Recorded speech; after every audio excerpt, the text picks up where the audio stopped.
Bonjour Jonathan. Bonjour Thomas. Heureux de vous retrouver après cette pause estivale, même si en effet tout le monde a repris son activité depuis quelques semaines maintenant. Mais c'est la première fois qu'on fait un point et depuis qu'on s'est quitté, vous avez appelé cette partie de l'émission choc d'inflation. On est vraiment dans ce choc et on le voit visuellement avec le graphique que vous allez nous présenter et commenter.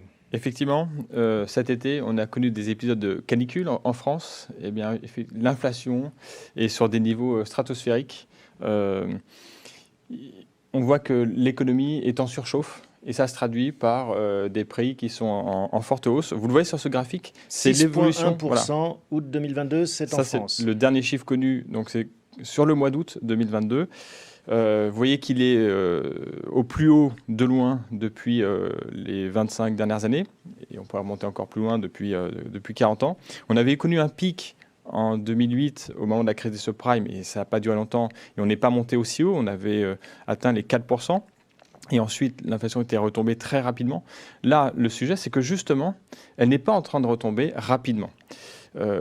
Cet été, on a pensé à un moment donné que la hausse de l'inflation provoquerait une baisse du pouvoir d'achat et que cette baisse du pouvoir d'achat provoquerait un ralentissement économique qui finirait par avoir une répercussion sur l'inflation, qui finirait par autoréguler l'inflation. Alors on continue à croire ça, mais peut-être dans un temps un peu plus long.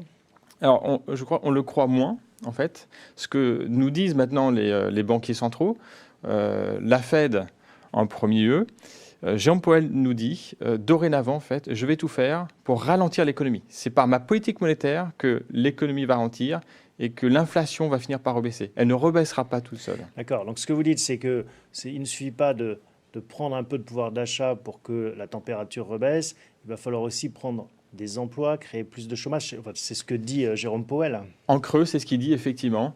Il nous souhaite des temps plus difficiles. Chers amis, je ne vous souhaite pas une bonne année. Bon. Comment est-ce que ça impacte les marchés financiers et les actions? Alors, ça crée de la volatilité, enfin, ça crée une correction des marchés qui comprennent bien effectivement qu'on est en train de vivre un ralentissement économique et probablement qu'on va rentrer en récession aux États-Unis et en Europe. Pour vous donner, en fait, pour vous illustrer un petit peu ce mécanisme, la hausse des taux provoquée par la Fed a un impact sur les crédits immobiliers. Aux États-Unis, il y a un an, on empruntait à 30 ans à 2,85. Aujourd'hui, on emprunte à 6% aux États-Unis pour acheter un appartement. Et c'est peut-être pas fini puisque la Fed continue de remonter ses taux d'intérêt. Cette semaine encore 0,75%. Voilà, ça c'est pour les taux courts. Après, quel impact sur les taux longs? Les taux longs anticipent déjà beaucoup la hausse des taux courts.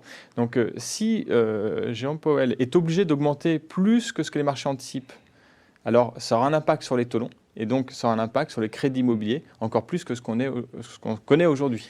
Est-ce que ça va avoir un impact sur l'inflation rapidement ou est-ce qu'on va se stabiliser à un haut niveau ou ça va continuer à monter? Alors probablement, en fait, le sujet, c'est pas tellement que ça continuerait à monter.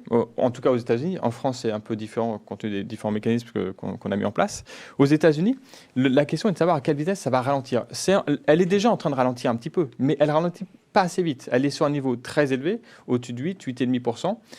On est en dessous du pic d'inflation qu'on a connu cet été, mais ce n'est pas assez rapide en fait. Pour que ça revienne sur les niveaux de 2%, qui est l'objectif des banques centrales, il faut aller plus vite. Et donc c'est là que la politique monétaire intervient et qu'elle est beaucoup plus restrictive qu'elle ne l'était par le passé. Et on accélère en fait cette restriction par rapport à ce qu'on anticipait. Et c'est ça qui fait baisser les marchés. Donc en clair, le diable est sorti de sa boîte. Il va falloir intervenir massivement via les banques centrales en remontant les taux. Ça va entraîner une récession. Et donc je reviens sur ma question, les conséquences pour les marchés financiers. Les conséquences, c'est que les marchés corrigent à la baisse. C'est tout ce qu'on vient de dire n'est pas une bonne nouvelle pour les marchés financiers. On aurait dû avoir un crack peut-être encore plus prononcé au vu de ce discours. On va rentrer en récession. De toute façon, on va même souhaiter entrer en récession. Oui, alors d'abord, ça se fait en deux temps. Par rapport au pic, on est déjà en baisse de 15-20% sur les différents indices. Probablement qu'on va encore baisser. Ils vont peut-être perdre encore 10-15% supplémentaires par rapport au niveau actuel. Mais c'est vrai que on ne va pas atteindre probablement les niveaux les pires qu'on ait connus pendant des crises comme la crise des subprimes, la crise des dettes souveraines ou plus récemment la crise du Covid. Alors pourquoi ? C'est la question que vous vouliez me poser. Oui, vous lisez dans mes pensées. Parce que on estime quand même que ce n'est pas une crise systémique, c'est plus une crise conjoncturelle qu'une crise systémique. Il n'y a pas de sujet de bulle comme il pouvait y avoir avec les subprimes ou avec les dettes souveraines de la zone euro en 2012, par exemple. Il y a des coussins qui n'existaient pas à ce moment-là. Les banques sont quand même regorgent de liquidités. Tous les acteurs économiques regorgent de liquidités. Les marges des entreprises sont sur des niveaux plus élevés avant la crise qu'elle n'était en 2008. Donc l'économie est quand même plus saine qu'elle ne l'était en 2008. Donc oui, il va y avoir une récession, mais on estime que la récession va être relativement modérée en ampleur et relativement courte par rapport aux crises qu'on a connues dans le passé. Alors souvent, certains évoquent un distinguo entre inflation liée à une demande trop forte ou à une offre trop basse. En effet, si récession il y a, si hausse des taux il y a, ça va agir sur la demande qui devrait ralentir. Mais les problèmes d'offres, les goulots d'étranglement, les circulations plus difficiles entre la Chine et ses clients, par exemple, les problèmes géopolitiques, ça, ils ne vont pas disparaître. Non, effectivement, vous avez raison, la Fed ne peut pas tout régler. Donc la Fed fait en sorte d'ajuster la demande par rapport à l'offre, mais il peut y avoir des sujets plus structurels et ce n'est pas la Fed de les régler.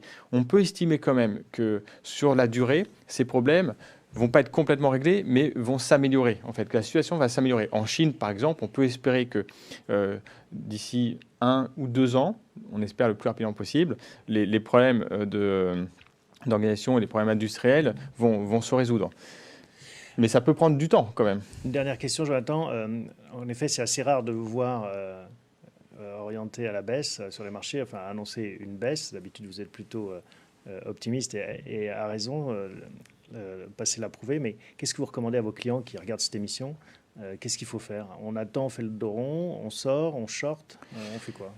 Alors d'abord, je reste optimiste dans le sens où dans le marché actuel, on constate qu'il y a énormément d'opportunités. Et c'est ça qui est intéressant, il faut être mobile, il faut accepter en fait de réorienter une partie de son portefeuille, de ses placements. Par exemple, en ce moment, il y a des produits structurés qui apportent énormément de rendement, avec un risque très mesuré, même parfois un capital complètement garanti par l'émetteur. Ça, c'est des niveaux qu'on n'avait pas avant. Pourquoi? Parce que les conditions taux élevés et volatilité plus élevée permettent de proposer des produits structurés vraiment intéressants. Bon, il ne faut pas attendre, il faut être actif, c'est ça votre recommandation? Complètement, oui. Merci Jonathan. On se retrouve le mois prochain pour continuer à commenter cette actualité financière.